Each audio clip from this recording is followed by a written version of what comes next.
Hello, everyone. I met Mr. Walter Russell Mead at a dinner party in Washington. He's a prolific author and a columnist for the Wall Street Journal, a very astute commentator on foreign affairs.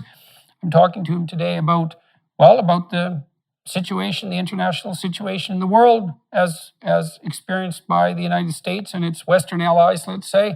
We're going to talk about Russia and China and Iran and Israel and Palestine, all the, what would you call it, predictable villains. And so Mr. Walter Russell Mead is a writer, professor, and academic, focusing his efforts, as I said, on international policy and foreign affairs. He is the James Clark Chase Professor of Foreign Affairs and Humanities at Bard College and taught U.S. foreign policy at Yale. Mead has worked as a columnist for publications such as the Wall Street Journal and was editor-at-large for the American Interest. His books include Mortal Splendor, Special Providence, Power, Terror, Peace, and War, God and Gold, and most recently, 2022, The Ark of a Covenant. So, Mr. Mead, you've spent an awful lot of time thinking about foreign policy in very many different aspects, not concentrating necessarily on any particular part of the world, but taking, as much as it's possible, a relatively global view. And so maybe we could start our discussion by having you summarize what you think are the most important issues that confronted the United States and the Western world more generally on the foreign relations front in 2022. And maybe we can also talk about what you see happening in 2023 as we move forward. What's currently besetting us in the West on the foreign policy front? Well, this is a really difficult time. It's important that maybe to help people get what's happening in the world is to realize sort of what the basic framework of world politics is. And that is that beginning about 300 years ago, the British began to build this sort of global commercial order where there's trade, there's commerce, and the British also were concerned for creating balance of power in Europe and developing their power globally so that this commercial maritime system would develop. The Americans more or less inherited, or some would say took over that system at the end of World War II. And this liberal international maritime commercial system of trade, of power, of political relationships is the dominant reality in world politics. And the world is more or less divided between countries that are fairly happy with this system and would like to see it continue, countries who have some grievances, would like the system adjusted, but are basically willing to work within that system, and then countries who want to bring the whole thing down. And today, the leading countries that are in that are China, Russia, and Iran, along with certain smaller hangers-on like Venezuela, Cuba, Nicaragua, and a few others. And we've seen since, at the end of the Cold War, 1990, it looked as if this Anglo-American system would last forever. People talked about the end of history. But partly because countries like China have developed and become more powerful, but maybe more fundamentally because the Americans and our close allies have not done a very good job of understanding how to build and nurture and maintain this system, we've seen gradually a kind of a crisis of opposition approaching. And 2022, between the Russian invasion of Ukraine, China's continued sort of menacing of Taiwan, and Iran's refusal to rejoin the JCPOA, its deepening alliance with Russia, we've seen this alliance of revisionist powers assemble themselves for a real challenge to this international system. Well, so maybe we could walk through each of those countries in turn. I mean, the first reaction I have to what you said is that, say what you might about the Anglo-American sphere of influence, it's by no means self-evident that either China, Russia, or Iran stand out as shining moral lights to emulate as an alternative. I mean, China is a desperately terrible totalitarian communist state. Iran is basically a Islamo-fascist regime. And well, Russia seems to be the outlier to some degree, but, because at least nominally it could be allied with the West, but it's certainly proved extremely problematic in new ways since the end of the Cold War. So, I mean, on what grounds can countries like China and Iran, for example, offer anything even remotely like an alternative to the sphere of Anglo-American domination? Let's start with China. Right. Well, China offers what China offers countries, or at least did offer, because its offering has gotten less attractive between the mounting totalitarianism, the economic trouble that they're in, and the reaction to COVID. They were saying, look, you don't have to buy the Western package in order to become rich and powerful. And furthermore, they were saying to somebody like the ruler of a country like Zimbabwe or other countries, we'll give you money, we'll give you tech. We won't ask you any questions about how much money your brother-in-law is making out of the deal. No pesky auditors. We will, we're not like the Anglo-Americans. We won't try to make you behave. We'll we'll empower you to do exactly as you like. Now, that is not a positive agenda for an alternative world order, but it is an offer that a lot of governments or a lot of powerful individuals might find attractive. Yeah, powerful and corrupt individuals.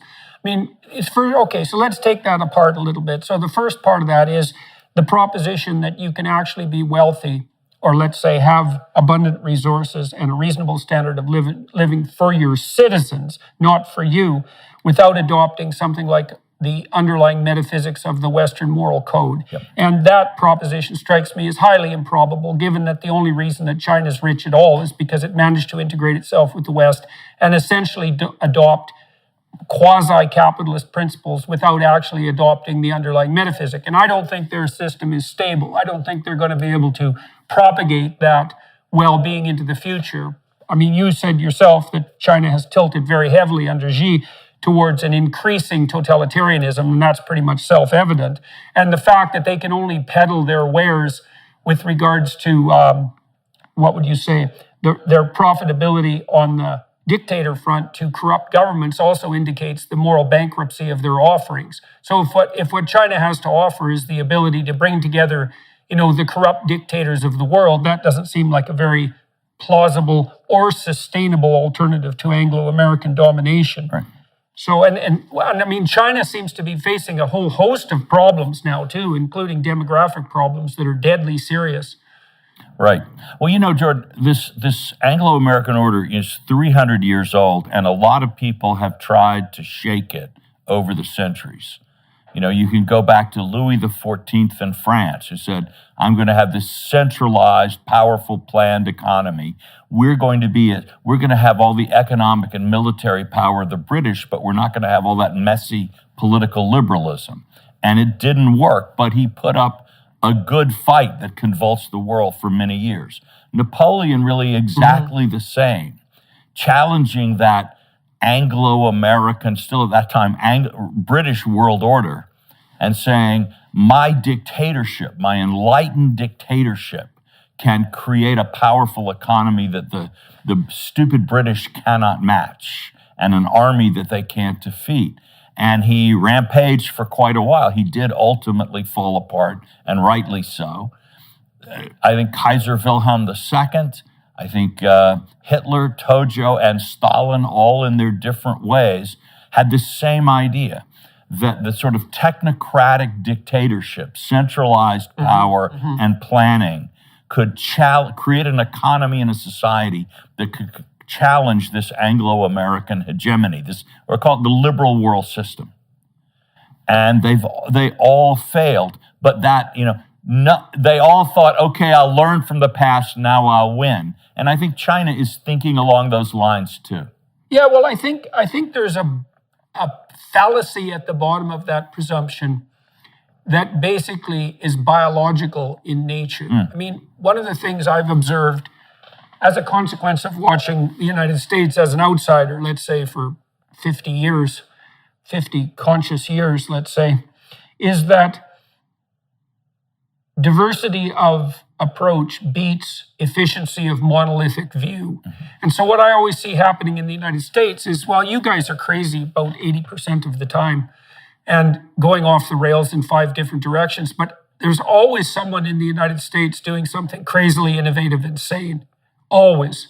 And so what seems to happen is that the US washes up against the shores of various forms of political idiocy, but there's so much diversity of approach in the US, especially given its massive population and its federated system and its genuine freedoms, that someone somewhere is doing the next right thing. And then America is, what would you call it, open-minded enough and adaptive enough so that if someone is doing the right thing, then they spawn imitators extremely rapidly.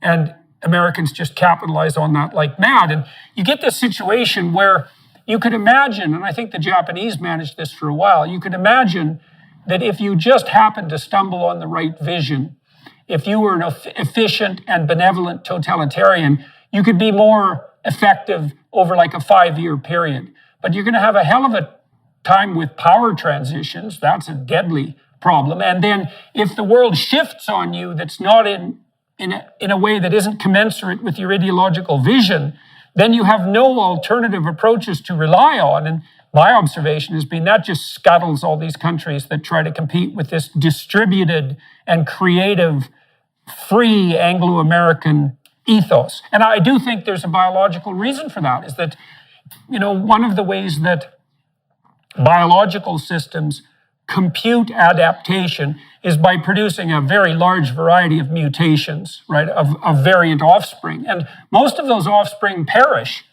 But the only solution to that problem of excess mortality, let's say, on the biological front, is the provision of multiple variants. And the Anglo-American system, because it's distributed and because it places a substantial amount of power in the hands of individuals and subsidiary organizations, its medium to long-term creativity simply can't be beat. And it is inefficient in that it's, a lot of the variants that the US produces, a lot of businesses and so forth fail. But those that succeed can succeed spectacularly, and that happens continually. And that seems like an unstoppable force. And, you just outlined 300 years of history showing that these monolithic centralists who believe that central planning and efficiency will defeat distributed creativity, they're just wrong one after the other. You'd think eventually we'd learn that was just wrong, and maybe we have to some degree. Yeah, well, I think that the circle is spreading of countries or cultures and individuals who do see this advantage.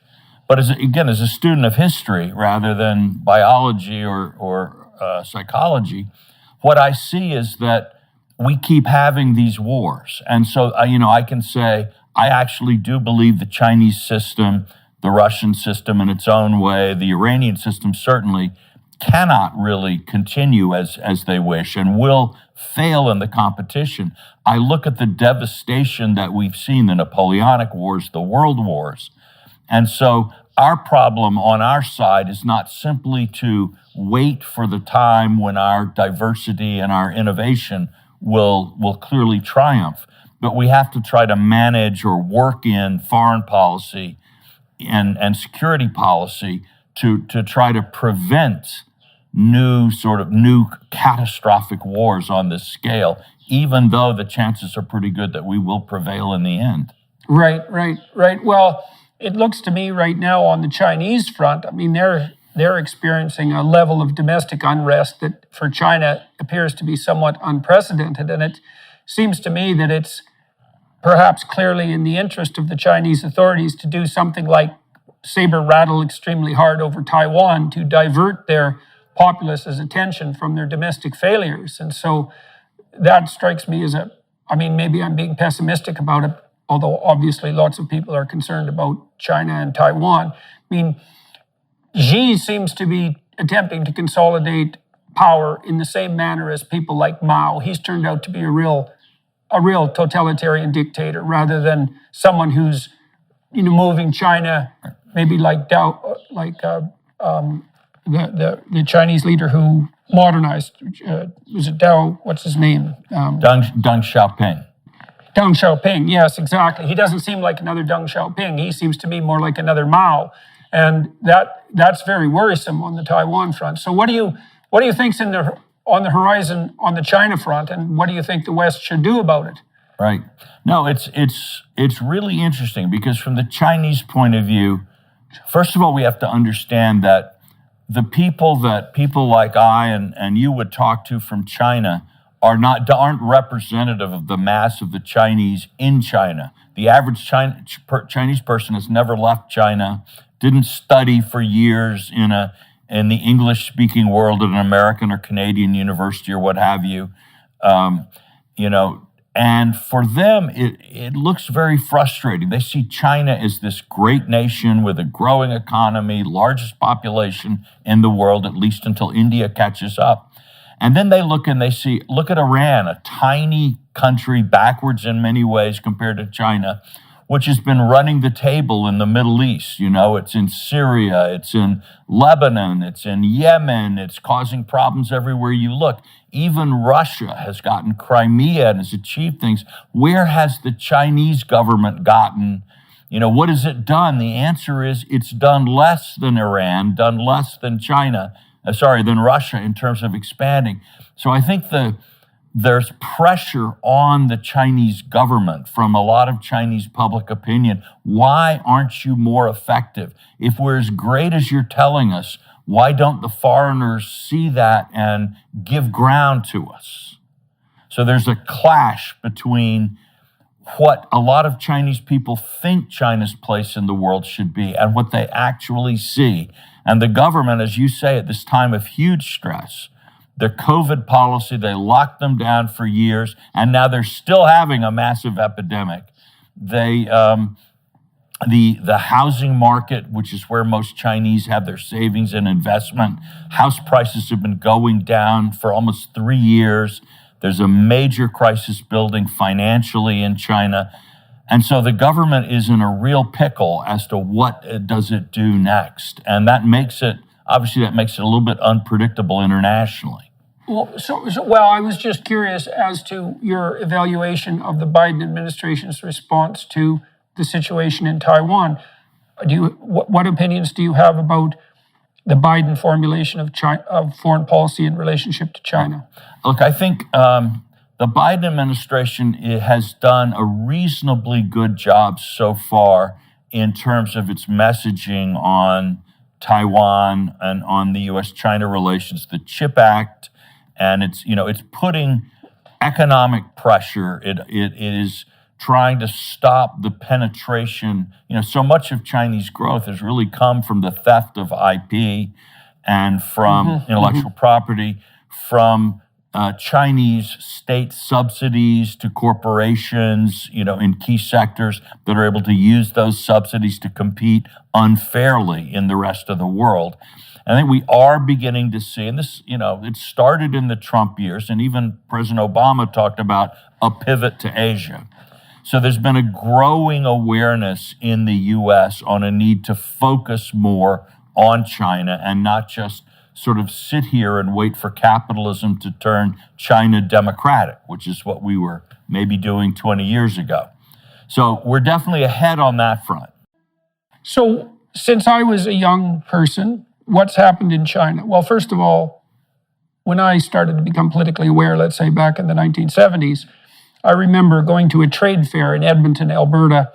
It was one of the first trade fairs that the Chinese participated in. That probably is about 1974, something like that. And we went and looked at, the Chinese had a display there of their industrial products, and it looked like stuff that had been manufactured in the West right after the Second World War. Like it looked like stuff that was built in the 1950s. But that was the first time in my lifetime that we saw anything at all of China. And then, of course, when I was very young, the threat of famine was still something that we associated with China. And what I've seen happen in my lifetime is that China has become an economic powerhouse, that the threat of famine has receded substantially, that the Chinese had been integrated at least to some degree into the world economy, that the West had benefited arguably from an influx of unbelievably inexpensive consumer goods as Chinese manufacturing quality improved, as it did in Japan. And for a good while, it looked like the Chinese were going to settle in beside us in lockstep, even though as competitors and cooperators, and move us all towards a relatively integrated capitalist future. And of course, the presumption was that as that happened, that the state would liberalize, not least because there'd be all sorts of individuals in China who now had a certain degree of economic power, and that the Chinese would incrementally transform essentially into allies playing under the same system. And I think that really was happening in a pretty damn optimistic way for a number of decades, till Xi decided to centralize control and turn himself into another Mao. And it isn't obvious that the optimism that the West had in relationship to China was exactly misplaced. I mean, I think the Western working class paid a big price for integrating China. But other than that, the Chinese aren't starving anymore, which is certainly a big plus. And there were a lot of positives to attempting to integrate the Chinese into the world economy. But the downside was we seemed to become more dependent on their largesse and goodwill than we needed to. And then, of course, China as a totalitarian model is a destabilizing force in the international order. Well, you're absolutely right. And I would agree with you completely that, well, look, until a few years ago, I would travel pretty freely in China. And a couple of my books have been translated into Chinese, and I would speak at Chinese universities and talk with professors and officials. And the view that you just expressed was very common. This is what they felt China was doing and should do, was move toward this kind of integration to become what some Chinese used to tell me, a normal country is what they wanted China to become. And I think there are a lot of people there who still hope that. Obviously, they're not going to say so right now. That would not be good for you or your family if you started talking that way. But I think that what happened in some ways is we tended to forget that the Chinese Communist Party is a real thing and it wants to hold power.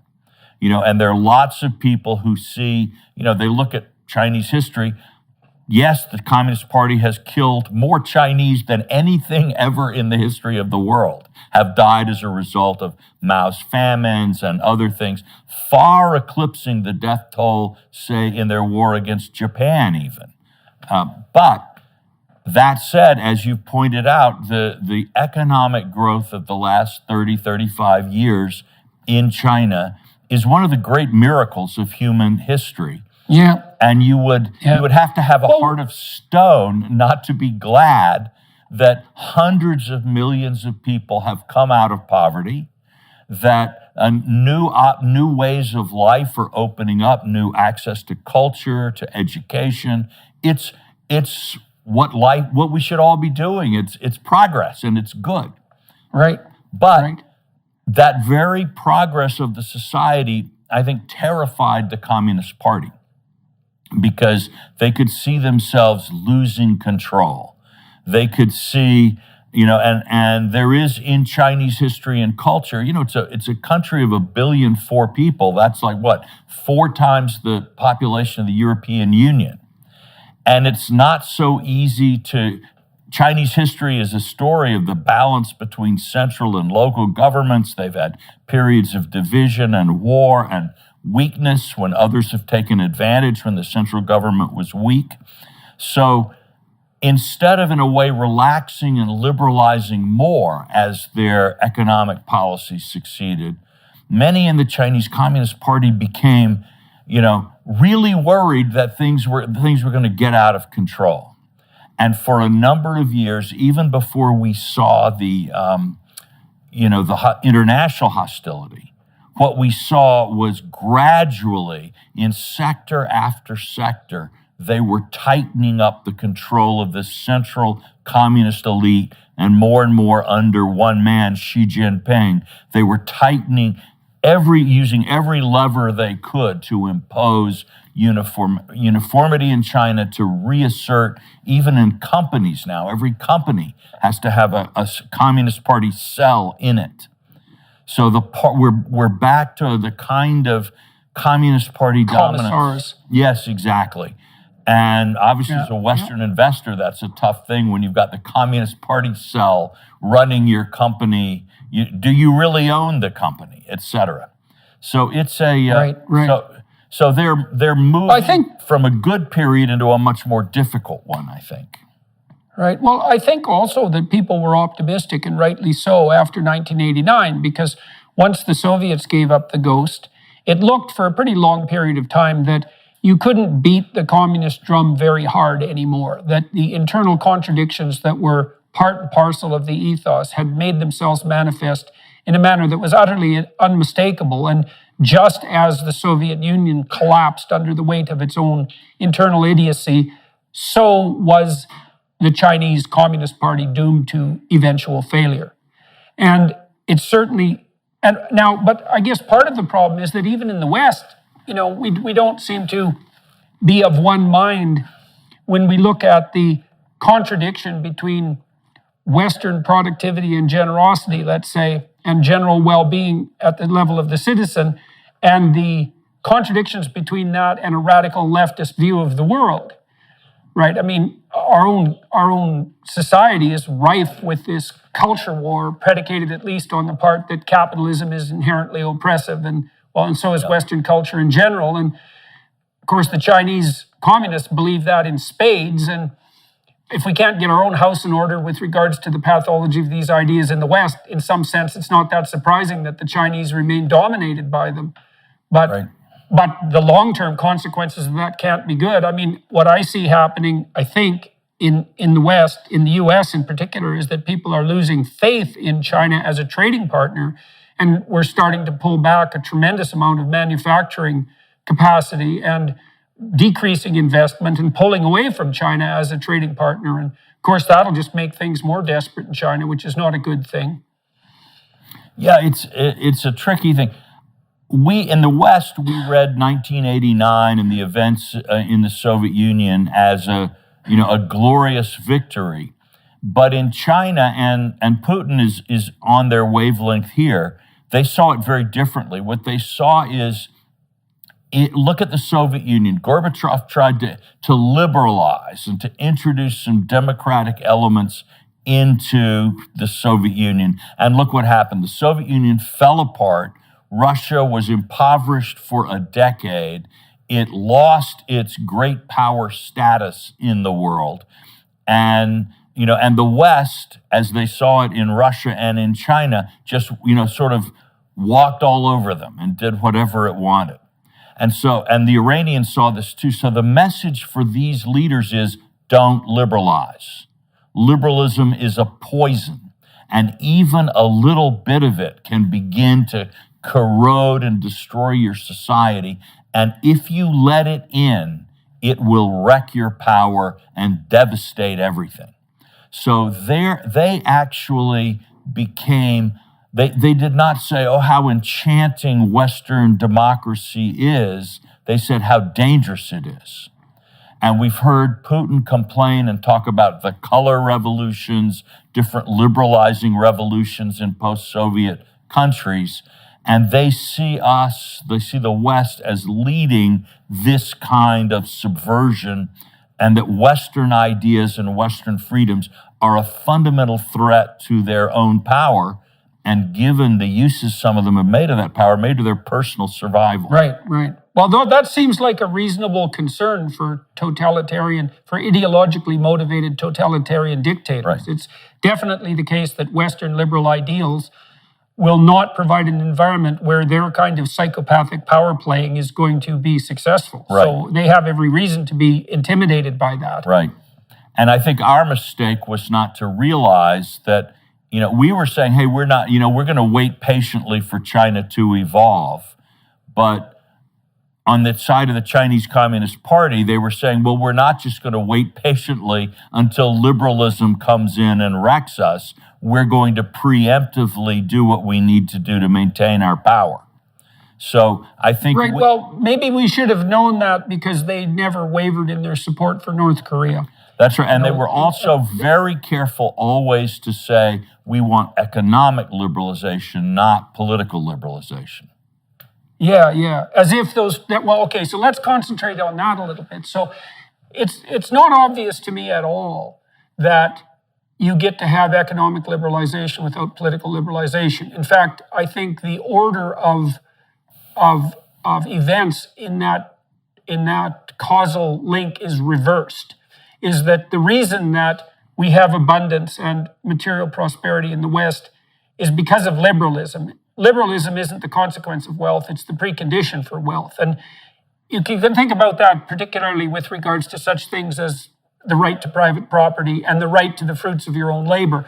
If your society isn't predicated on the idea that the individual is somehow intrinsically worthwhile and sovereign in a manner that's not merely a gift of the state, but something intrinsic to the person, as soon as you have that, you have, at least in principle, an inviolable right to something approximating private property and to the fruits of your own labor. And without that fundamental presumption, which I think most particularly is a Judeo-Christian biblical presumption, the whole capitalist enterprise, and it's because it's so reliant on trust and honesty as well, for example, to really flourish, and on the right of private property, it's just a non-starter.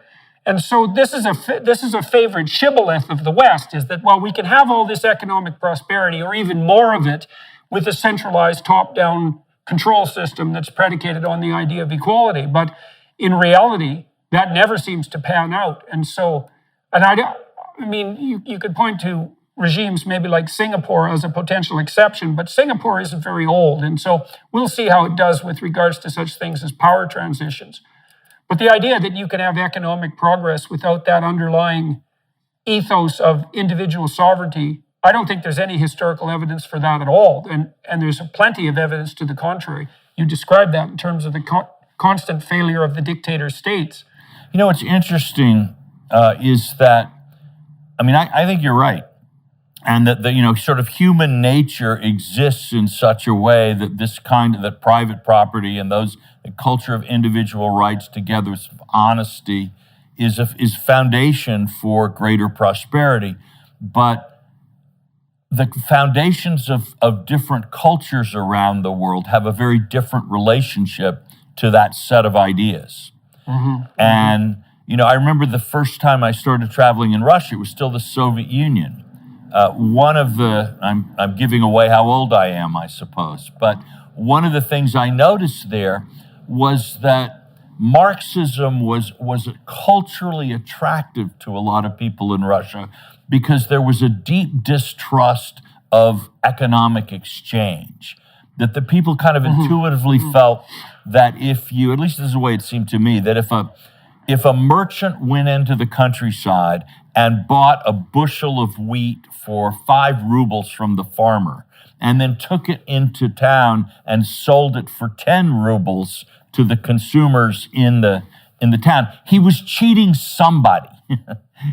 Maybe he was cheating the farmer, maybe he was cheating his customers, but that this kind of exchange was fundamentally morally illegitimate. And so Marxism felt right, that capitalism was by nature exploitative. A lot of people were induced to believe that. Yeah, well, it's easy for that belief to be induced because it can capitalize on envy. And envy is a deadly sin, let's say. And it's easy to become envious of anyone who seems to have something that you don't have, especially if you don't look at the other person's life in totality. You see one feature in their life that in some manner exceeds what you've been able to manage. And then it's also extremely convenient for you to assume that if someone has exceeded you in a particular dimension of attainment, that the reason they did that is because they're corrupt and malevolent, not because they're useful and productive compared to you. And so one of the psychological advantages that envious Marxism has is that it plays to envy in an extremely powerful manner. The problem with that seems to be, and maybe this is another principle for economic advancement, if your society is predicated on the idea that all difference in attainment or socioeconomic status is a consequence of theft and exploitation, then basically you set up a situation where no one can ever have anything more than anyone else, in which case you have no basis for trade whatsoever, and you certainly can't generate anything approximating wealth, because there's just no way that everyone can become equally rich at the same instantaneous moment. There's always going to be a gradation of distribution. And one of the weird things the West has managed, and this has something to do with that implicit trust, is that we've actually managed to develop a society where there's not only tolerance for inequality, but there's a certain degree of admiration for it, right? I mean, and I think this is particularly true of the US, where it's less true of Canada and Europe. But one of the things that's always struck me so positively about the US is that there is a general sense of admiration among the populace for people who've been able to achieve spectacularly and singularly in some domain. And some of that's associated with the desire in the US that parents have for their children to be able to perhaps accomplish the same thing. But it really is quite the miracle that any society has ever managed that at all. You know, it's interesting in some dimensions, even in the Soviet Union, you could see that, because if you went to a concert in the Soviet Union, you know, classical music was a big thing. The admiration that people felt for a great violinist or a great dancer was extraordinary, because in every other channel of life, it was utterly corrupted by the party. If you had a good job, it was because the Communist Party gave it to you. If you were a factory director, it was because your brother-in-law was the party commissar, something like that. But in the arts, you know, that violinist is just up there playing it. You hear it. And that gives you, so there was this direct contact with excellence. So the human spirit, I think, does instinctively respond to, excellence with admiration. They weren't thinking, let's go break his fingers. You know, he plays better than the others, so he should lose a finger and then he won't play any better than anybody else. But in the realm of economics, no, they had a very different view. Well, let's turn our attention to the Russians a little bit. So we know, or we sketched out in a low-resolution sense, what's driving the reactionary Chinese, and that's a reversion to the communist model and to the totalitarian state that it enables, and that's being driven by the people who are benefiting from that enabling. That seems relatively clear. The Russian front is a lot more complicated because it's not obvious at all that Putin is a communist, for example. And I know that Dugin, who's Putin's favorite philosopher, has been trying to sketch out something approximating a different ethos for the Russians. And I know that some of that actually has its origins both in Dostoevsky and Solzhenitsyn, who both proclaimed in various ways that the proper way forward for Russia was a return to something like its incremental progression along the Orthodox Christian path. And I think the Russians are struggling with that to some degree, and Dugin has tried to outline an alternative ethos, but I don't see anything coherent coming out of that except antipathy to the progressive liberal excesses of the West. I don't see that the Russians have actually managed to elaborate anything approximating a vision. And so what do you think's driving the Russians?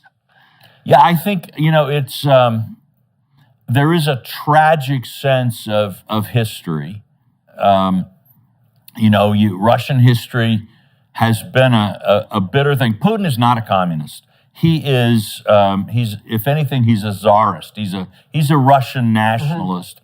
And, he actually hates the communists because Lenin and, Lenin's nationality policy really destroyed the Russian Empire in some ways by creating this artificial Soviet Union rather than the empire. The transfer of Crimea to Ukraine under Khrushchev was the kind of, communist BS that Putin really loathed. But there is something Putin deeply envies and misses in Russia today, which is that the Communist Party for most of its history, had an ideological hold in Russia.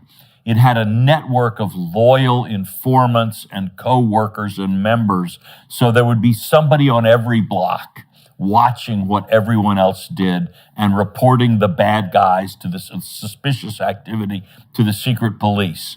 And through the network of Communist Party cells, youth organizations, this whole culture, the government had means to control, shape public opinion. Putin doesn't have that. okay?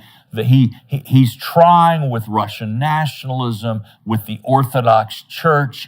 He's trying to find, and of course, in places where most of the Russian citizens are Muslim, he tries to work through Islamic religious authorities.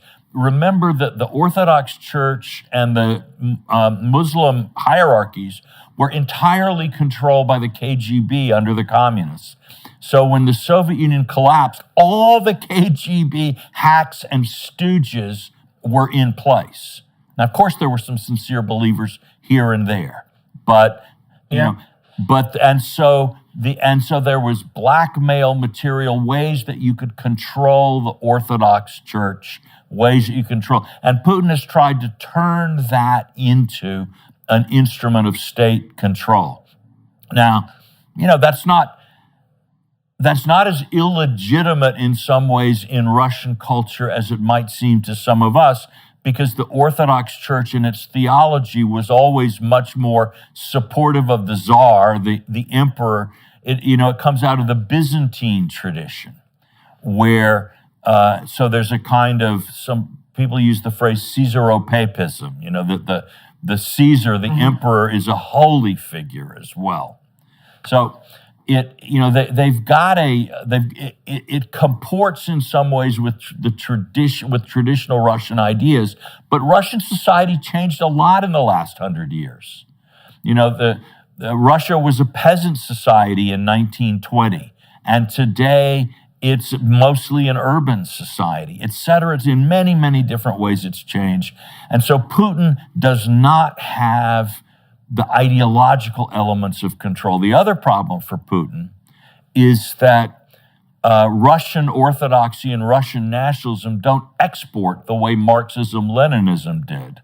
At the height of communism, Stalin could count on the fanatical loyalty of even highly placed spies like Alger Hiss in America and Kim Philby in England, who out of loyalty to communism would be willing agents and stooges for Stalin. Putin doesn't have that. He's hoping with his opposition to, some of the crazy things that are definitely going on here, he and Orban and some others are sort of trying to kind of create a sort of conservative traditionalist international that can do for them what the international communists used to do for Stalin, but it doesn't, it's not going to work that way. It's a much weaker position. But Putin is doing what he can with the tools he can find to make Russia a great power. I think partly it's weaker because if you try to ally Christian theology with the idea of a centralized quasi-fascist state, it actually doesn't work out very well, because there's such a strong emphasis on individual sovereignty and individual worth in the Judeo-Christian tradition that you're fighting a pretty vicious rearguard action. I mean, it was definitely the case that when the Bible was printed and distributed so that everyone could read it in the original, that what happened was people recognized their own intrinsic worth and were much more likely to, what would you say, take on both the rights and the responsibilities of informed citizenry as soon as they became literate and could understand the implications of that tradition. And so it isn't obvious to me at all that Putin is going to be able to manage to Shanghai the Christian tradition into alliance with the idea that he should be something approximating a czar, even if the progressive West has, erred in its excesses, which it certainly has. The story just doesn't seem to have a lot of power. I mean, it's definitely the case. The Eastern Europeans are quite appalled by the Western turn towards this radical progressivism, but that hasn't driven them into the arms of people like Putin. No, exactly. This is a very, again, there was a very Russian tradition of the Tsar as almost the leader of the church as well as the leader of the state. But it doesn't, and the concept of rights as we understand them to be implanted in the Judeo-Christian tradition was much more minimized in the old Russian Orthodox vision. It was a much more collectivist kind of faith. And so the gap between Orthodox Europe and both Protestant and Catholic Europe is a very deep historical one. It's over 1,000 years old. But so Putin put something that works in Russia, at least for a time, is not exportable in the way Putin would like it to be. Yeah. Now he has another option which he works with, which is this free-floating, so Putin will try on the one hand to be the champion of the people who are in revolt against the progressive excesses of the West, but at the same time, he wants to pick up the other source of Soviet support, anti-capitalism, anti-Western individualism, the far left. And those are the two things that Putin is working with. And in U.S. politics, it's interesting that you get people, the squad tends to be very skeptical of U.S. policy in Ukraine, as do people on the very far right. Now, there are a lot of legitimate questions you can ask about what we are and aren't doing in Ukraine, but this kind of sympathy, quasi-Putinist sympathy, you will find it among anti-Americans on the left, as well as among sort of some traditionalists on the right. And that's Putin. Putin doesn't care. For him, he'll use any tool he can find. And that's how he sees these people, not as allies and partners, but as tools to be used to achieve his end, which is first, last, and always Russian state power. What do you think his goal was in the Ukraine? When I looked at what was happening, I thought two things. I thought, three things, I suppose. Putin wasn't very happy with Western expansionism into Ukraine. He also was more than willing to extend Russian dominion, especially in the eastern parts of Ukraine. And then I also thought it's possible that he didn't really care in some fundamental sense whether Ukraine emerged from this conflict devastated, as long as it didn't fall into the hands of the West. But I'm still relatively unclear about what his motivations and vision were for the invasion. I mean, do you think he thought it would be a cakewalk, like so many military leaders tend to presume when they march into a foreign country? Or what was Putin exactly imagining? U.S. intelligence also thought he was going to win.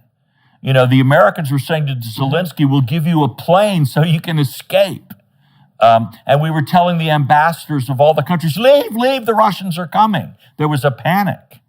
All right. So our message to Putin, by the way, was not a message of deterrence. It was a message of encouragement. We think our intelligence is terrific, and it tells us you're going to win if you do this.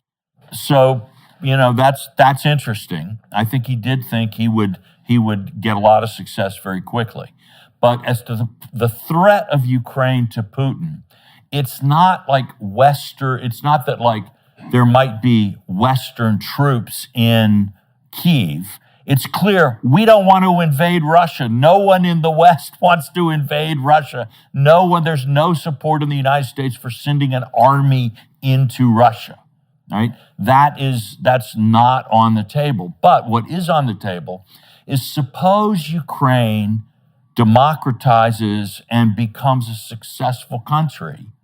Putin's whole argument to the Russian people is that, democracy may work fine for the English and the French and the Americans, but we Russians, we're different. We Orthodox Slavs, we have our own tradition and our own world. Kyiv really is where the birthplace of Russian civilization. Ukraine for Russians is part of their heartland. And if Ukrainian Slavs, Orthodox Ukrainian Slavs, are happy and prosperous in a democracy and achieving things that a corrupt, stagnant, sterile, Putinist regime is unable to achieve in Russia, a happy, democratic Ukraine without lifting a finger, without sending a single shot across the frontier, is a mortal threat to Putin's power and vision at home.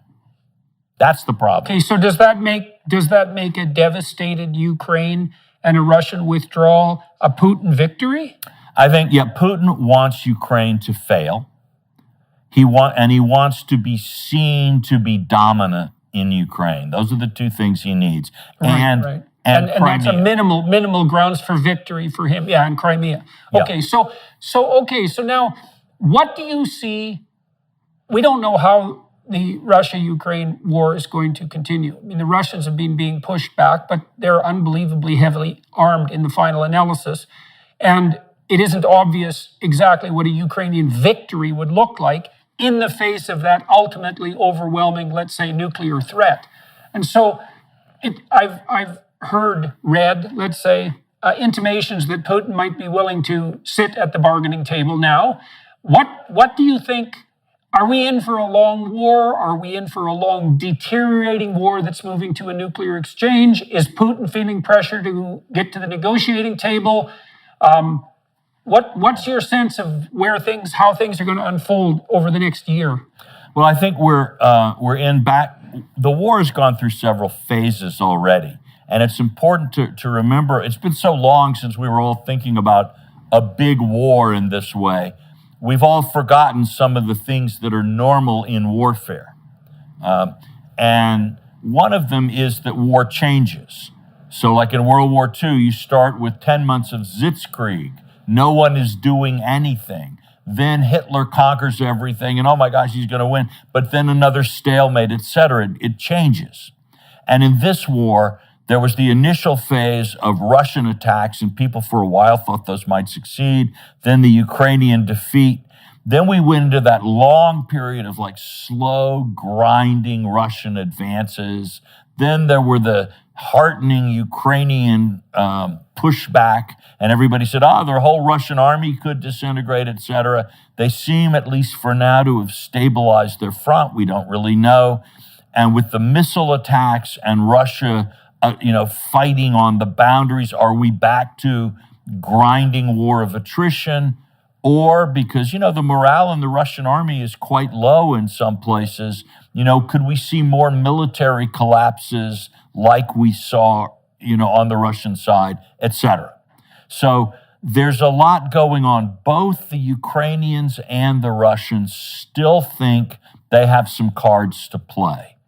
And neither one is willing to give up until they don't think they could gain something extra by trying something else. So both now, the West is saying to Zelensky, come on, at least look like you want to talk peace. So he says, I'm ready to sit down, and discuss peace on the following terms, basically complete Russian withdrawal and reparations. And Putin also feeling some internal pressure and from some others to sound, at least look like he's interested in pieces. Yes, I'm interested. I want peace talks on the surrender of Ukraine to me and on exactly what pieces of Ukraine I'll take.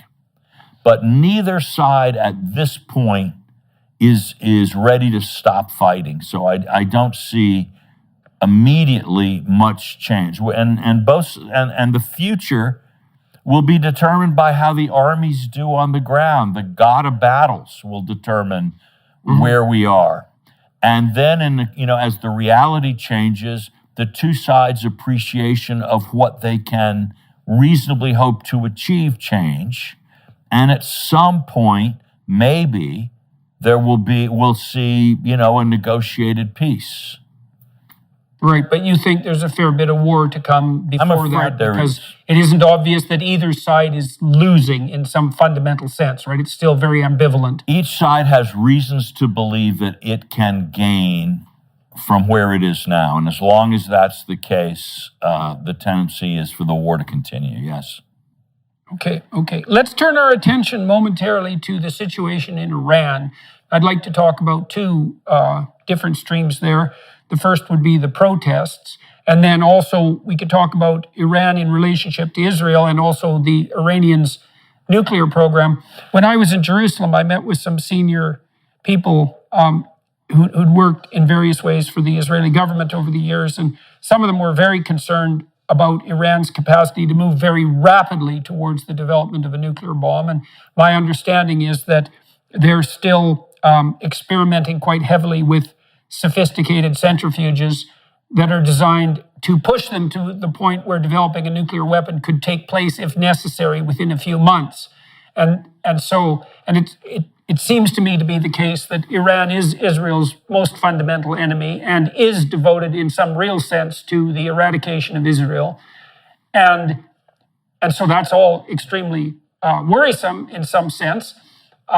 Counterbalanced against that is the fact that the Iranians themselves seem to be pretty damn sick and tired of their state, and God only knows what's going to happen as a consequence of the protests. I mean, we could get lucky, possibly, and see the Iranian regime collapse, although a collapsed regime is often replaced by a worse regime, unfortunately, rather than a better one. So anyways, tell me your views about Iran in relationship to the U.S., in relationship to Israel, in relationship to the ongoing protests. What's happening there as far as you can tell, and what do you see happening in the future?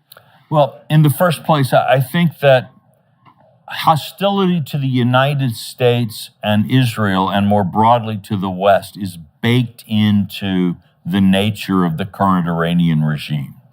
And since they need a bad relationship with the United States, they need a bad relationship with Israel. Why else do you justify a clerical dictatorship if you don't have terrible enemies out there who are going to destroy you? And they also remember that Iran is a multi-ethnic, multi-linguistic, multicultural country. It has a large Azeri minority in the north. It has a lot of Kurds, and the Kurds in Iran are restless like Kurds in other countries. They want independence for Kurds. You've got Baluchistan, you've got the Baluchs in the south. You have a large group of Arabs in Iran, and most of the oil in Iran, or a lot of it, is in the part that's inhabited by Arabs, and the central government wants to keep pumping the oil, but spending the revenue not on the Arab provinces where it's come from, but to maintain its power regionally. So Iran is filled with these ethnic tensions, and you need something to hold a country like that together. And Iran, for example, looks at what happens when the Soviet Union lost its faith in communism, so to speak, the cement that held it together, the Soviet Union fell apart. So there's a tremendous fear in the government of Iran that without an ideology that legitimizes and empowers central authority, who knows what could happen, and especially with other countries, whether it's Turkey, Russia, the United States, anybody trying to pull away at its territories. So that's one reason they're not, I think, this whole fantasy that we can reach an agreement with the Iranians and everything could be nice was never very likely. But more than that... Right, because they need an enemy. Well, I also think it's been very convenient for the Iranians to have Israel as an enemy as well, and to funnel support to the Palestinians and keep that conflict boiling away madly. Because as you said, there's nothing that helps legitimize an authoritarian state than the presence of obvious malevolent enemies. And so, right. One of the preconditions for peace agreements, obviously, is that both sides actually want peace. And that doesn't seem to me at all obvious, as you pointed out in the case of Iran. Quite the contrary. Exactly. And when it comes to Israel, they've got something else going. Iran entertains we've talked about Iran's fears. What are its hopes? The hopes are, if a single country could control the Persian Gulf and all the oil there, even in this time of oil in other places and alternative energy, that's huge power globally. You sort of blackmail the world. And the Iranians look at the small Arab Gulf states, many, 90% of the population in some is foreign workers. Bahrain is a country ruled by Sunni Muslims, but has a large Shia majority. There's a restive Shia minority in Saudi Arabia. So Iran really sees opportunities, and look at what it's been able to do, thanks, I think, to American stupidity in Syria, but also in Lebanon. Iran is really has been moving across the Middle East. It's in Yemen. So, but here's the thing. Shia Islam is not popular among Sunni Muslims. It's considered a heresy, and the Persians are not really, the Arab-Persian problem is real. So to be the most anti-Israel is a way of advertising your credentials. We're such good Muslims that we hate Israel, and unlike all these nasty Gulf rulers who are willing to compromise and all of this, we're in this to the death. If you hate Israel, you love Islam, we're your leader. They are not going to give that up. They are not going to give that up. And if the other Arabs are walking away from violence among the Palestinians, well, the Iranians would be more than happy to fill that gap. So this this idea that somehow there are these moderates and, they're just ready to make a deal. I'm sure there are moderates in Iran, but the hard core of the power structure, I think, sees the logic both in terms of the fears and the hopes, and they don't see an advantage in changing. We'll be back in one moment. First, we wanted to give you a sneak peek at Jordan's new documentary, Logos and Literacy. So let's discuss a little bit. One of the things that struck me, I was reading your book, the latest book, Ark of a Covenant, published in 2022, and it's an analysis, at least in large part, of the situation in relationship to Israel and the Zionist state and Palestine. And I thought that your book was remarkably even-handed. I've been fascinated by the developments on the Abraham Accord front. I've interviewed a number of people who are associated with the Abrahamic Accords. And from what I've been able to understand, what essentially happened was that a group of people who were outsiders in relationship to the foreign policy establishment decided to buck conventional wisdom, which was that there was no possibility for peace between the Israelis and the Arab world without including the Palestinians, just to do an end run around that and to start to talk to Arab countries who are actually interested in,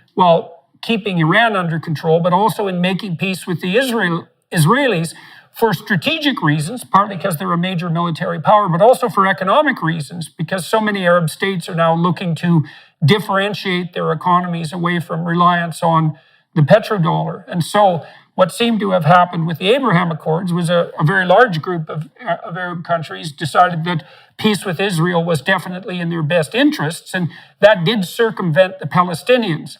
Now, I've been pretty sympathetic, let's say, to the operations of the Israelis in the Middle East, and I've been criticized to a large degree for failing to take into account the oppression of the Palestinians. And your work seems to be remarkably even-handed in that regard. And you commented just before we started this interview that you wrote a book on a very contentious topic, and so that would be the Israel-Palestinian situation.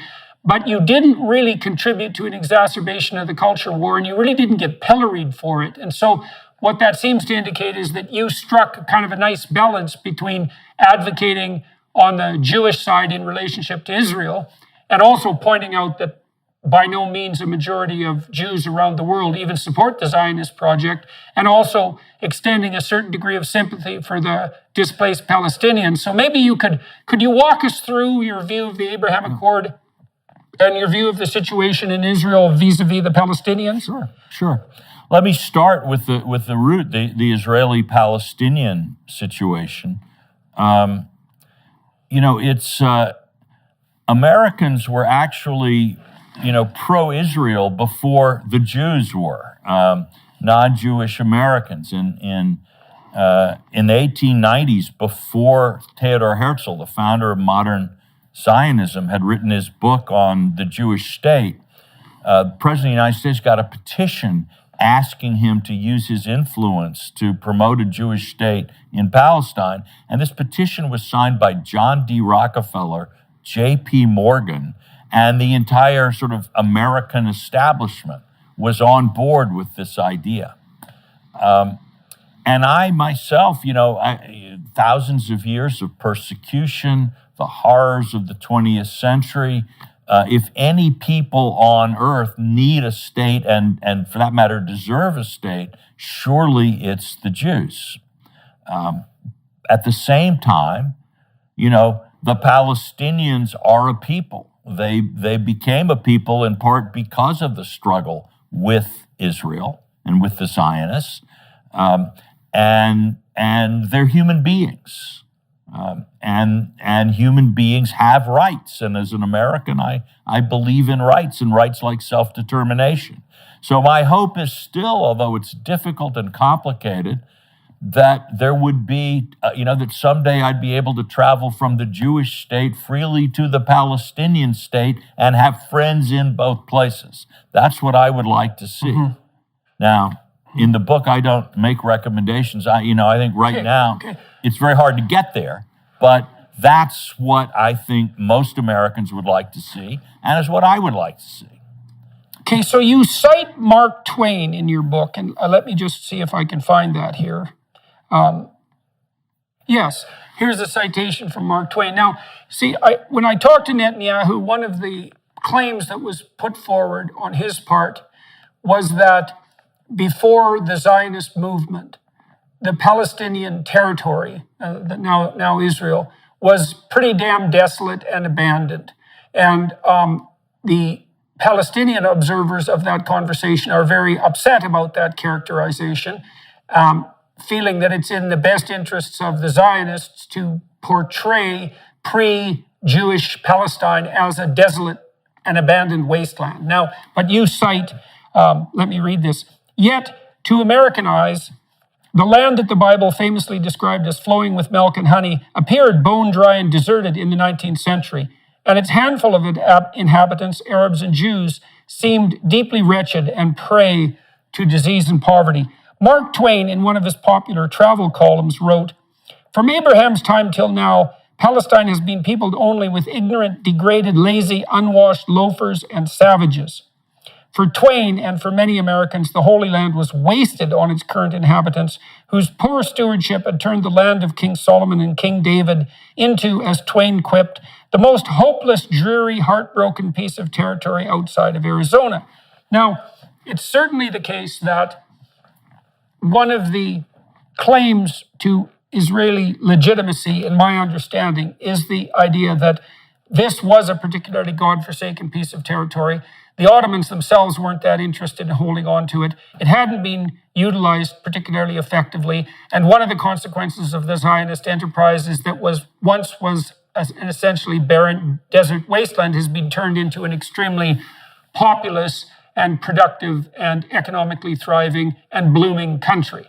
And I have some sympathy for that viewpoint, but then that brings into clear focus the problematic elements of that story in relationship to the Palestinians. And so if you were going to make a case for the Palestinians vis-a-vis the Israelis, if you would, how would you characterize that in light of these sorts of descriptions of pre-Zionist Palestine? Well, I don't want to pit them against each other, but I would say that my Palestinian friends would say, and I would have some sympathy with this perspective, that you have to remember that the Palestinians weren't self-governing in the 19th century. They'd been for 500 years or 400 years at that part of the Ottoman Empire. And so they were ruled from Istanbul and Turks who, saw the Arabs more as a cow to be milked than as, so they were victims of Ottoman imperialism then before the British came. And, that I think would be the kind of argument that people would make. I would go a little deeper and say a lot of the redevelopment and the blooming of Palestine has come about because of modern techniques of agronomy and irrigation, which no one knew in the 19th century, in a sense. And, the Israelis have really people all over the world are using their dry farming techniques and their irrigation techniques and some of their desalinization and other stuff. So they really have brought something. But to compare a 21st century Israel to a 19th century Palestine, it's a little tricky as a historical comparison. I think we just say that. Right. So you have multiple problems with that kind of comparison. Yeah. The advancement of technology being one of them. So how many people are we talking about inhabiting the place that is now Israel in the late 19th century. Again, do you know? It's the estimates vary wildly because, of course, again, the Ottoman Empire was not a place where you had careful statistics. So you don't have every 10 years the decennial census with an organized modern bureaucracy counting the numbers. So, how do you estimate that population? What is your basis for it? And when you have such a politically contentious question as Israel-Palestine, where everybody's got a point of view, everybody's got an agenda, without even cheating, you can find all kinds of ways to get to different population estimates for 1890, if you see what I mean.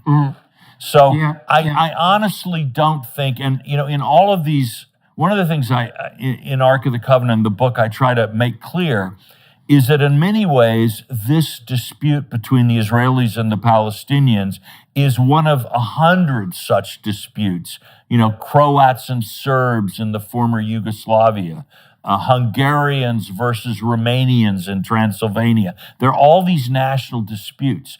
And in all of them, what you find is these scholars and historians and ideologues, they make all kinds of claims based on history. I was in Romania and somebody said, the Magyars, they have no place in here. They're interlopers. They only got here in the 9th century AD, which to an American, that's not a very convincing argument.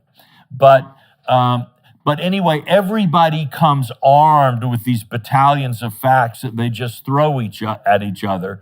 We're not going to get the solution by sifting ultimately through those facts.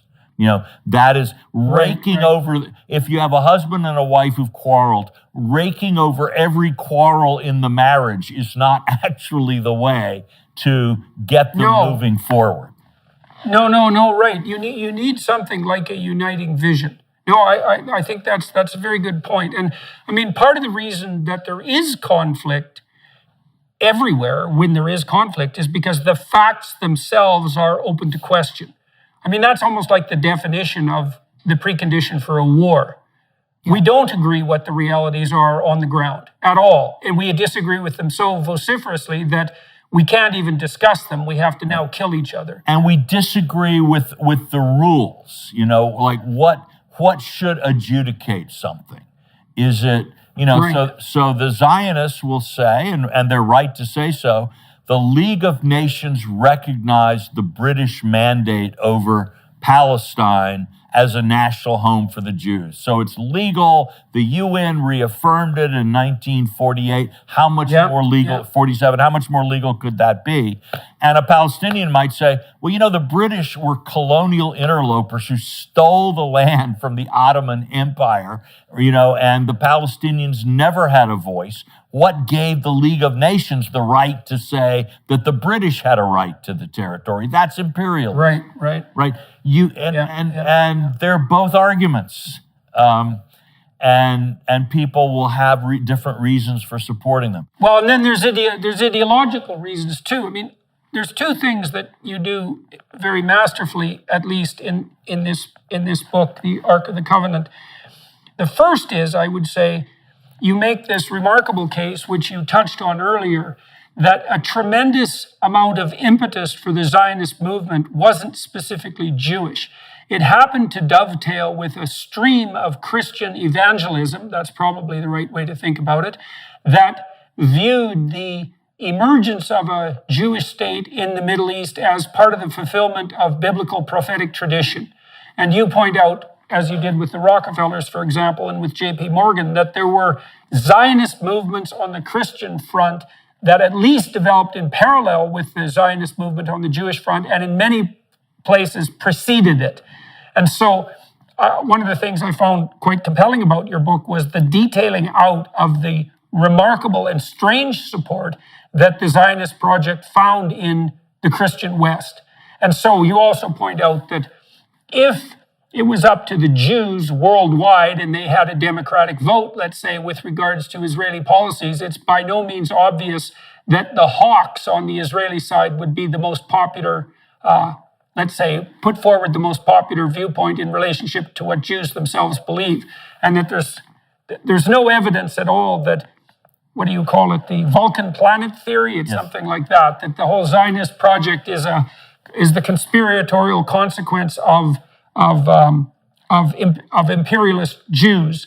And then you also make a parallel case, which I really also appreciate. So first of all, the Zionist story is much more complex than the Jews are trying to steal the Middle East, that's for sure. But then there's an ideological issue too, which is that on the radical left in particular, there has developed this anti-colonial narrative that's predicated in part on the claim that every human relationship is predicated on power and exploitation. And then what seemed to happen was that narrative, which accounts, let's say, for the colonial activities of the Westerners, although it's curiously absent in claims about, let's say, the Ottoman Empire, is that Israel is just written into history as another example of the same thing, which is convenient for people who can only have one historical idea, but doesn't seem to me to be very much in accordance with the historical process that actually gave rise to the Israeli state. And if we look at, again, you hear all of this, people talking about how it's sort of, Israel is a European colonial venture in the Middle East. It's a white occupation of a brown country, so to speak. And, certainly the Herzl and his Zionist movement were strong among European Jews, but the majority, the largest groups in Israel today are not European. They're Middle Eastern Jews. Many of them were actually driven out of their homes in the Arab world in retaliation for what happened to the Palestinians, although these Jews who'd lived in Iraq for thousands of years, or their ancestors in Egypt and so on, had nothing to do with either the Zionist movement or the war in Palestine. They were driven from their homes as refugees and came to Israel. And these people sort of get overlooked in the discussion of, and there were about as many Jewish refugees from the Arab world, more or less, and people obviously argue about all these numbers, and I'm not the great arbiter of everything here, but sort of comparable to the number of Palestinians who either fled or were driven out of Israel in the time of that war. So it's, and these Jews, who were the supporters, by the way, that's the core of Prime Minister Netanyahu's support, not the European Jews, but the Middle Eastern Jews and the Russian Jews, who have a different story. But these Jews feel no guilt about the Palestinians. Hey, he's a refugee, I'm a refugee. But right. Where's the global sympathy for me? Where the Jewish refugee would say, where is the United Nations with education for my child and free medical? What have I ever gotten? I'm called a colonizer. Right, a European colonizer. Right. Yeah, exactly. And then on the other hand, I visited Auschwitz some years ago, and I saw a group of teenagers following a Star of David flag. So I went to see what was going on. They were Jewish teenagers visiting Poland because they were actually descended from Polish Jews. And they were coming back to see, where their ancestors had been. And I said, well, how's the trip been going? And they said, well, it's not been so good. I said, what do you mean? They said, well, we went to visit the memorial in the Warsaw Ghetto, the Jewish resistance against the Nazis. And a crowd of people formed there, and they were yelling, Jews go home. Oh, my God. But, they go to Palestine, and it's, they go back to Israel, and people will say, Jews go home to Poland. Poland, Jews go home to Palestine. People have to have a home. It definitely seems, what would you call it, bordering on malevolent to regard the Jews who escaped from European persecution into Israel as European colonizers. I mean, you can say what you want about the British and the hand they played in establishing Israel, and you can make the case for the Palestinians that the UN didn't have the right to do what it did, and there's some credibility to that argument. But to regard European Jews fleeing Nazi Germany, for example, or Poland as European colonizers is, I mean, Jesus, talk about paying in both directions at the same time. Well, it's also true, and this is one of the things that in Ark of the Covenant just sort of I learned the most about and surprised me the most. It turns out that Stalin had a lot more to do with the Jewish victory in the War of Independence and the Nakba, the exile of the Palestinians, than either the British or the Americans. The British actually sided with the Arabs in the Israeli War of Independence, and they armed the Arabs. And the Arab forces that were the most successful were the British Legion of British-trained, British-led, British-equipped soldiers in the Jordanian army. And they're the reasons that the West Bank was held by the Arabs until the 1967 war. And on the other hand, the Americans, while we said all kinds of nice things about the Israelis, we put on an arms embargo that meant that the desperate Israelis, and for much of the war, they were losing the war, and they were being besieged in Jerusalem. They couldn't buy weapons from the United States. Forget about American aid to Israel. They couldn't even buy with cash money. We put an arms embargo. Stalin ended up selling through Czechoslovakia, where the Czech arms factory, the Skoda arms factory in Czechoslovakia, had been making weapons for the Wehrmacht. And when the Germans surrendered, they had all these surplus weapons in the factory. To help the communists take control of Czechoslovakia, Stalin allowed the Czech government to sell these weapons, these Nazi war surplus weapons, to the Jews and smuggled them into British-controlled Palestine. And it was those weapons that allowed the Jews to turn the tide in the war. So, to call this an act of Western colonialism, this was, if any, call it an act of Soviet colonialism. And the reason that Stalin did it, was because he believed correctly that the emergence of a Zionist state in Palestine would so disrupt the British relations with the Arabs that it would dramatically weaken the power of Britain and the power of the British Empire in the Middle East. He also thought, rightly, that it would help drive a wedge between the U.S. and Britain. So the whole story of, the story that in people's minds, this is the West imposing something of its grand imperialist, capitalist, colonial project, it just doesn't match the historical record. And of course, in those days, Israel was a left-wing cause. Right. And the Democratic Socialists of America, who are now extremely anti-Israel, for them in the 1950s, Israel was proof that socialism worked. Right. Because Israel's policies were far You saw that with left. the glorification of the kibbutzes. Yes, exactly. And Israel had a planned economy, and the labor unions were incredibly powerful. Israel was far more left-wing in its economic policy than any even of the social democratic countries in Europe. So when people said, under socialism, there's no freedom, the Democratic Socialists of America say, no, Israel shows you're wrong. Do you think that part of the reason that the left has switched its position, let's say, in relationship to Israel, is because Netanyahu went to war, so to speak, against a lot of these socialist predispositions and rekindled the Israeli economy towards something much more approximating a free market capitalist state?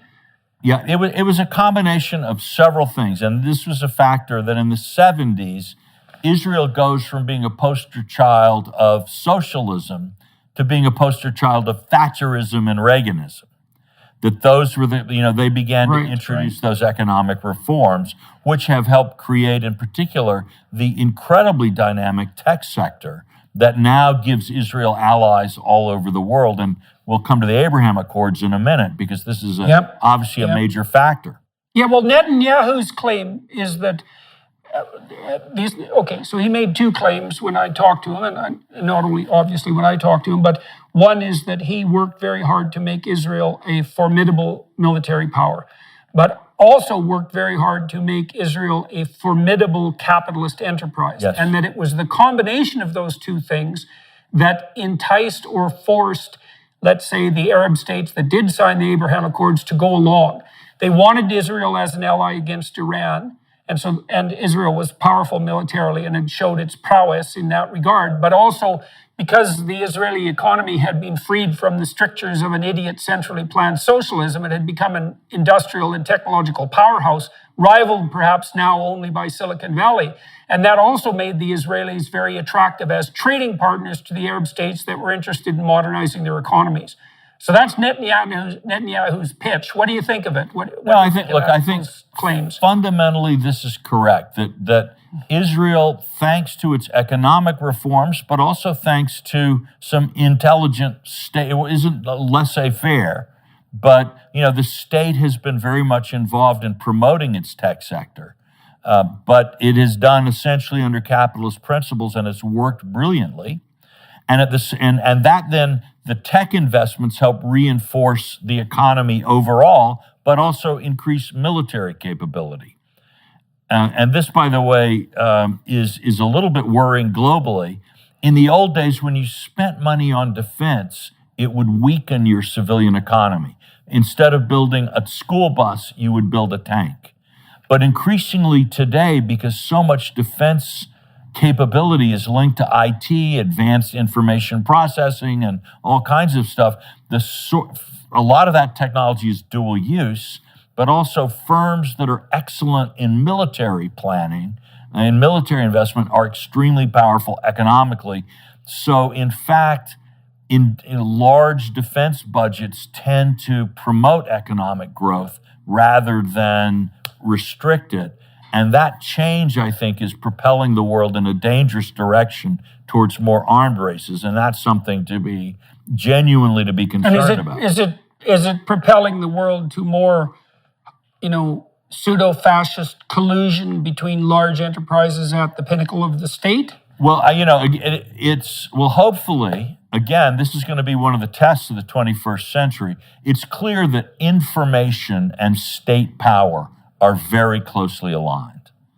And in some ways, information is becoming the currency of power.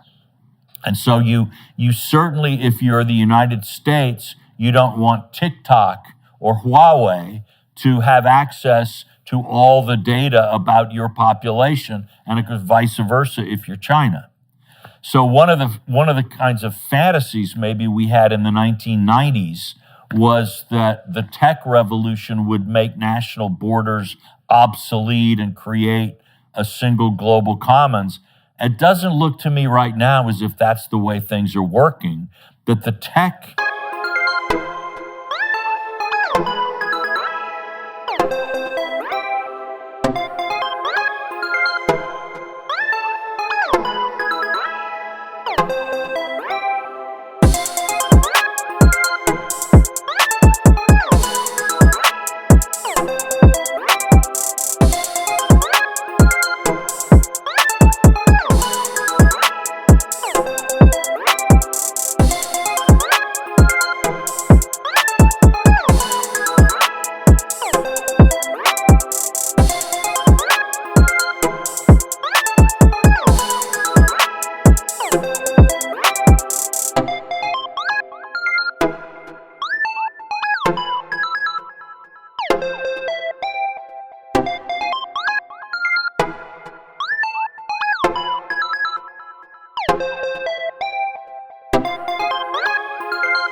revolution may in fact be recreating blocks and strong national entities. Yeah, well, I think the idea of a centralized global control elite and a mass of citizens at their beck and call is a Tower of Babel model. Yes, That we need. You're right.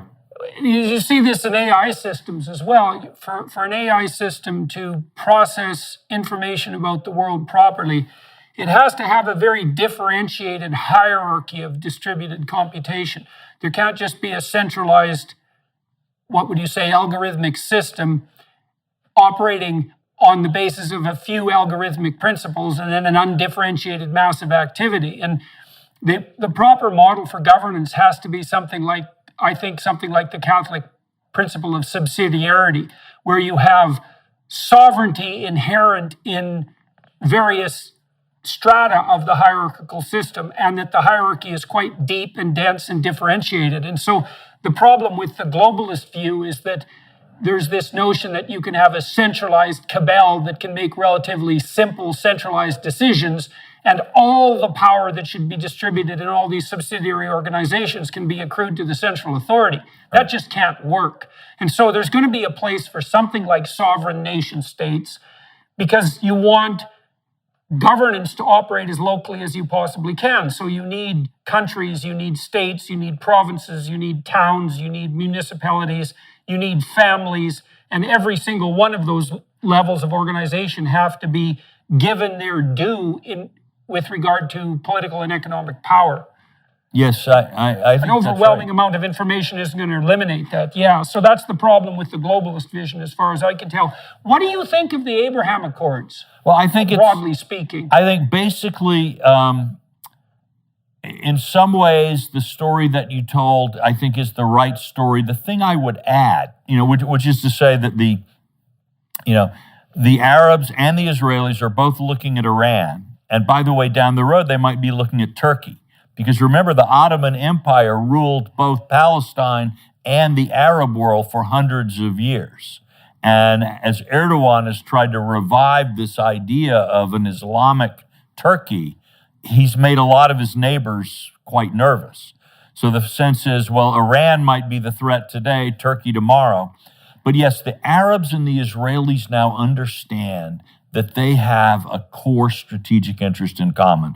Neither one of them wants any country to be able to dominate the Middle East, because if any country did, it would directly threaten the independence of both the Arab states and Israel.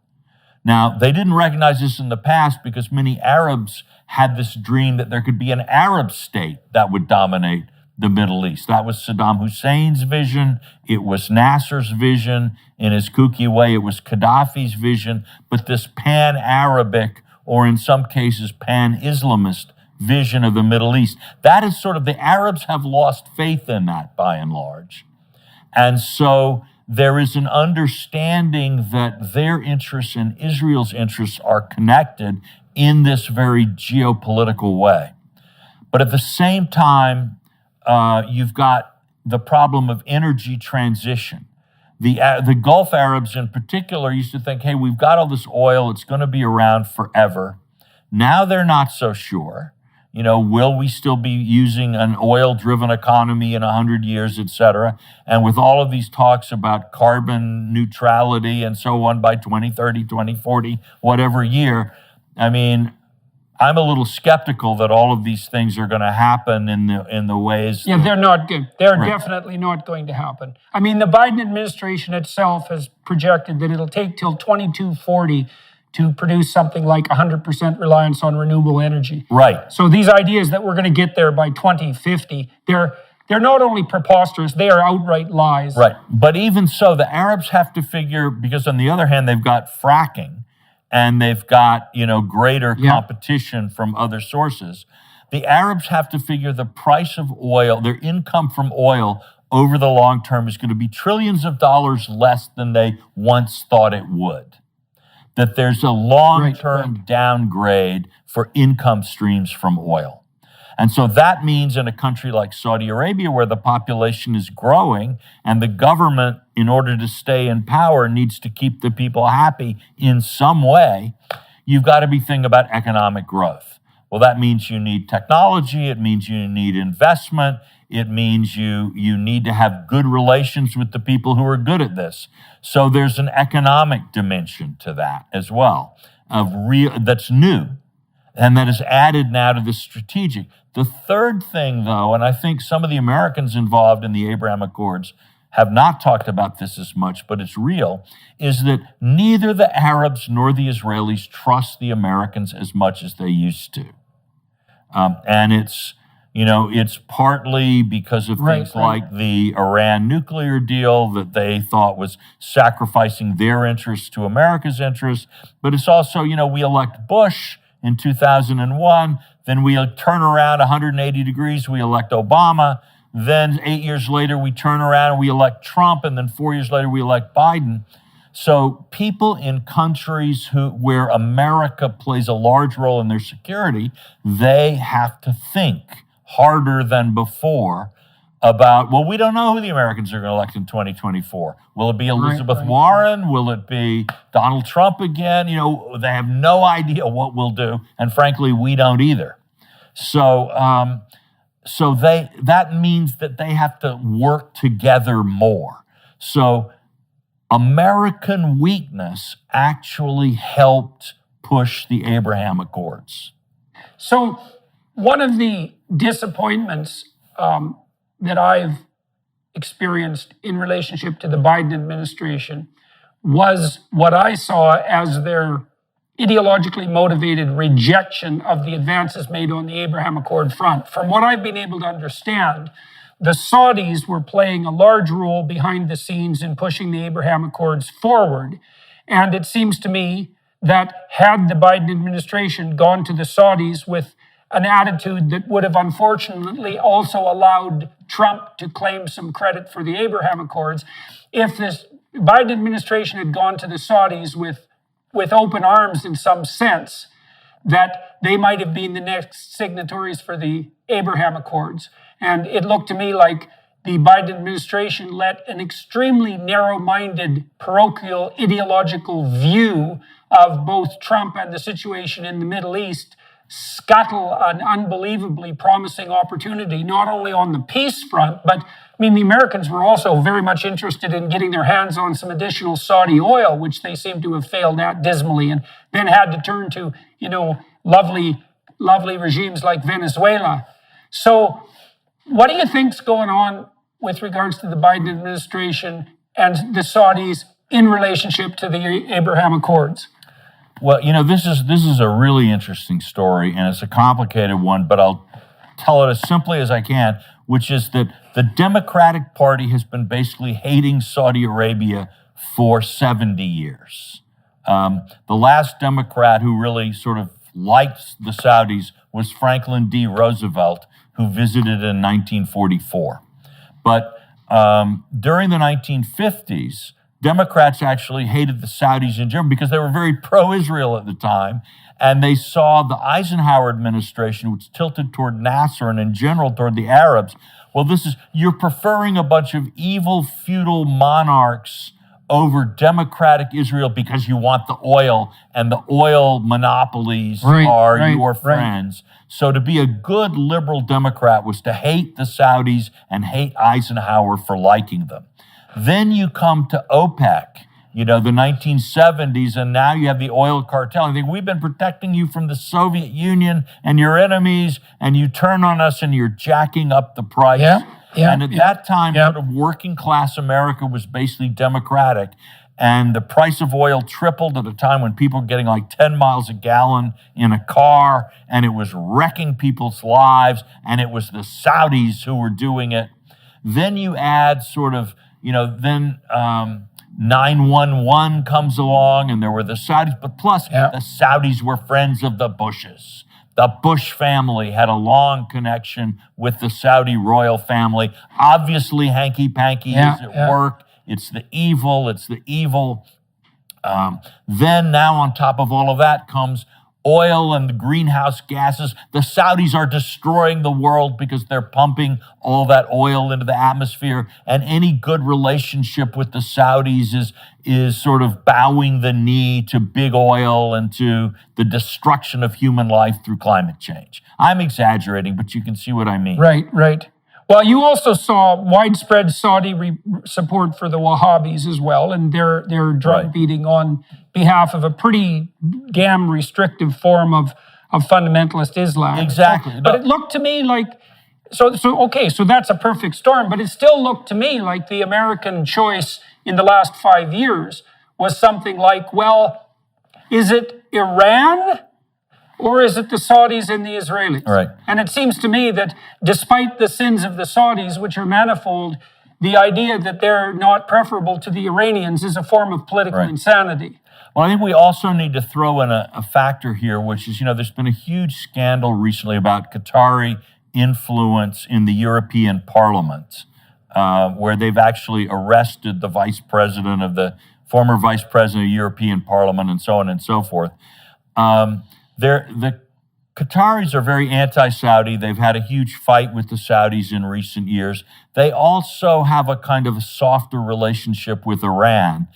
They are heavily involved in the Washington Policy Network. The head of a major think tank sort of got into big trouble because of a relationship. So there's a sense in which, all sides in the Gulf with a lot of money put themselves into Washington politics and acquire networks of allies, let's just say.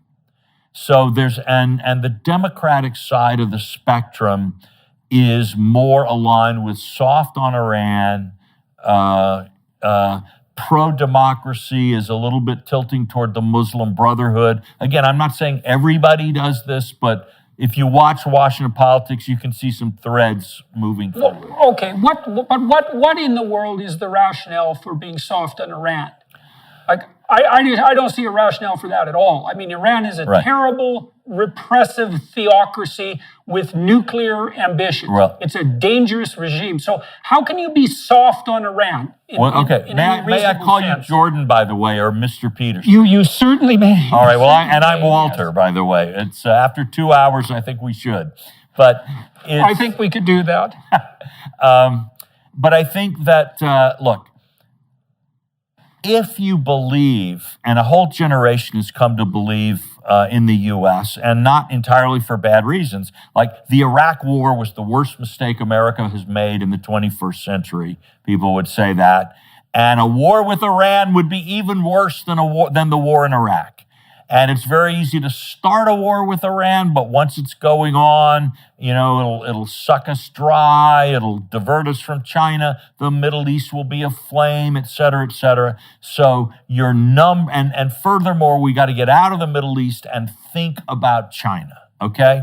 So what's the biggest danger? What is the easiest way to get into a war in the Middle East? It would be a confrontation with Iran. Therefore, you can't have a confrontation with Iran.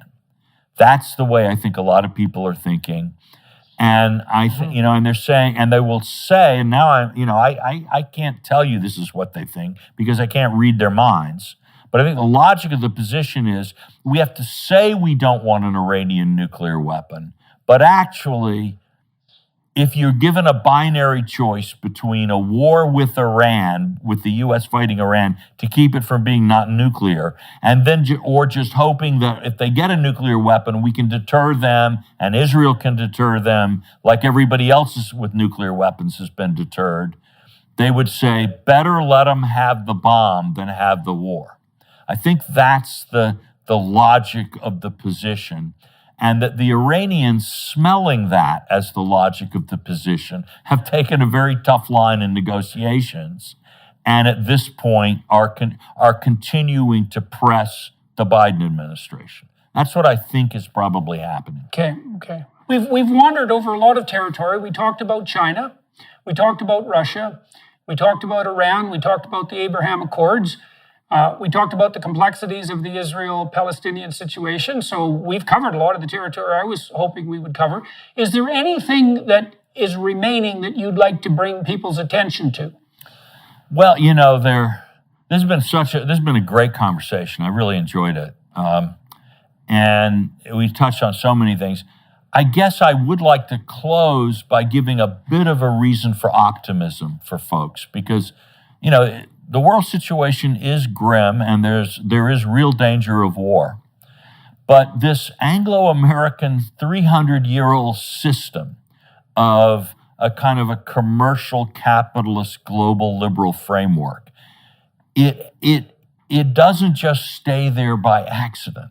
There are solid reasons why the world order that we've known, it's possible that it can continue lasting. Who knows how long, but there are forces that prop it up. One of them, and we've talked about this some, is that a diversified society with capitalist principles actually is incredibly creative and vital and keeps coming up with new technologies, new economic productivity, new ideas, new institutions that enable it to continually adjust to changing conditions. And that gives it tremendous advantages over people who try to follow other systems or other approaches. The other advantage is geopolitical. See, America is a sea power. We don't have any interest in conquering France, much as there's some really nice places in France. We occupied Japan after World War II, but we got out. We did not want to stay. And but on the contrary, land powers like the Soviet Union keep expanding, and they want to dominate their neighbors in a way that a sea power just isn't going to do. So when a country like Russia or Iran or China begins to threaten its neighbors, they all want to be allies of ours. So as China has become more threatening, we can see how Japan is suddenly, they're doubling their defense budget.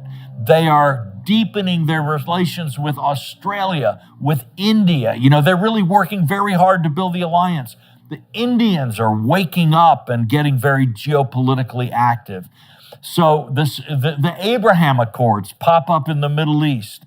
The Poles and the Baltics are committed. The Swedes and the Finns want to join NATO.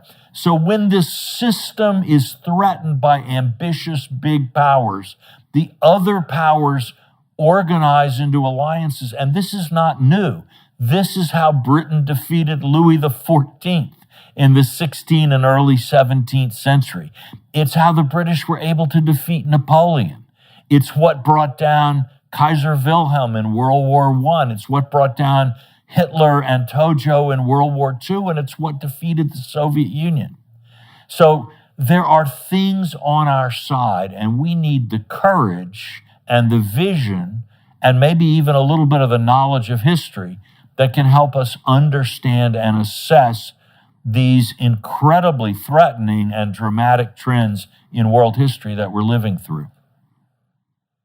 Well, I think that's an excellent way of ending this on that optimistic note. Yes, I do think that the principles upon which this lengthy Anglo-American productive peace have been predicated are rock solid, particularly compared to all known alternatives. And it is useful for us in the West to observe that and to take heart in it, and also to understand that to the degree that those fundamental principles have spread across the world, what they've primarily produced in their aftermath is unparalleled productivity and abundance and peace. And so we could have more of that. And I also think that that's within our grasp. So that's a nice optimistic projection for 2023. And hopefully calm and stable and wise heads will prevail. Thank you very much for talking to me today, and to all of you who are watching on YouTube or listening on the associated podcast platforms. Thank you for your time and attention. I'm going to turn now for an additional half an hour to the Daily Wire Plus platform. I'm going to talk to Mr. Walter Russell Mead about his biographical progress. I'm very interested in delineating out the particulars of successful people's lives. It always makes an interesting story, and I think it's useful for people to understand how a productive destiny makes itself manifest across a life course. And so that's what we're going to do. Thank you to the Daily Wire Plus people for facilitating this conversation, and Happy New Year to all of you who are watching and listening. Thanks again, Walter, for the conversation today. Hello, everyone. I would encourage you